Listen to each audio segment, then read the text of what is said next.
I hope you saw my other video with the story in Spanish called Con mi hermano.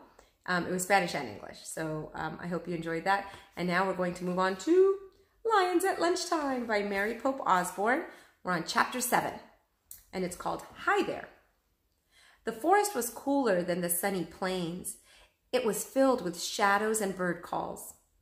"Where are you?" Jack shouted. "Here," said Annie. He found her in a thick glade. Bright rays streamed between the trees. Green leaves and vines swayed in the dappled light. The light gray birds sat in a tree, twittering at them. I hope as I'm reading that you're picturing it in your head, because I can see all that as I'm reading it. I hope you can see it as well. "Yuck! What's that?" said Annie. She pointed at a round brown thing hanging from a low branch. Bees buzzed around it. "If that's her nest, it's a pretty weird nest," said Annie. "That's not a nest," said Jack. "It's a beehive. Don't you see the bees?" "Yikes!" said Annie. She stepped back from the tree. But the little bird darted at the beehive and pecked at it.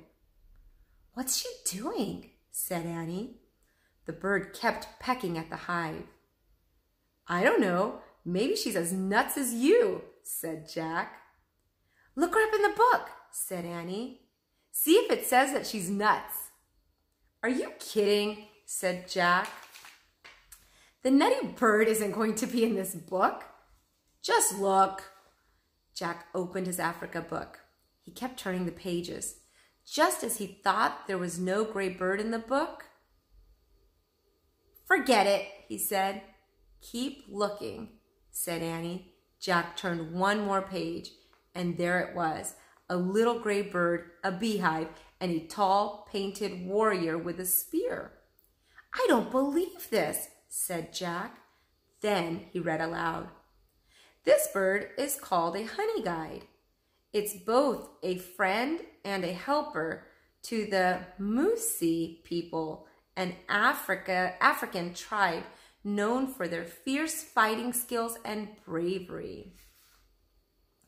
"Hi, honey guide," Annie called to the bird. "I knew you were important."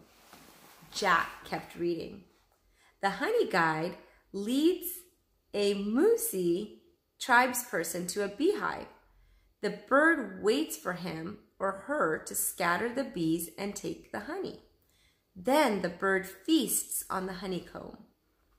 "That's cool," said Jack. "They work together like the zebras and the wildebeest and the gazelles." "Yeah," said Annie, "and she wants us to be her helpers. We have to scatter the bees and leave her the honeycombs." "How do we do that?" said Jack.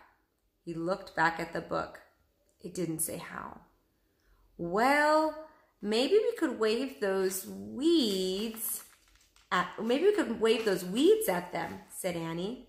She pointed to some bright green plants that looked like giant fans. Jack put his book and backpack down. He and Annie pulled up the weeds. They waved them near the tree, and the bees scattered. Next, Jack grabbed the tree branch and jiggled it. The hive fell to the ground and broke open.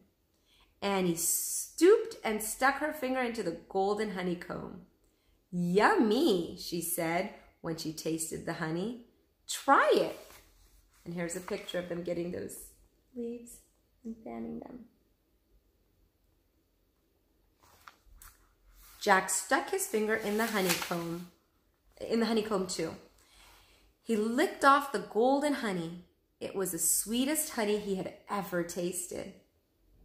"Now the honey guide can get to her honeycomb," said Annie.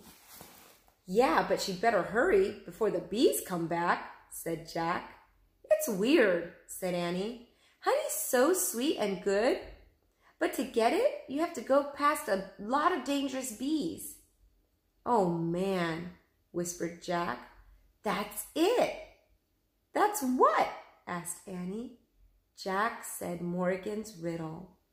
"I'm the color of gold and as sweet as can be, but beware of the danger that's all around me. What am I? I get it, Annie whispered. Honey.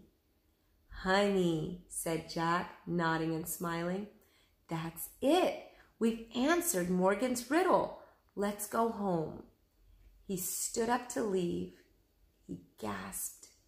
Standing in the shadows was a tall man with a spear and a curved sword hanging from his belt.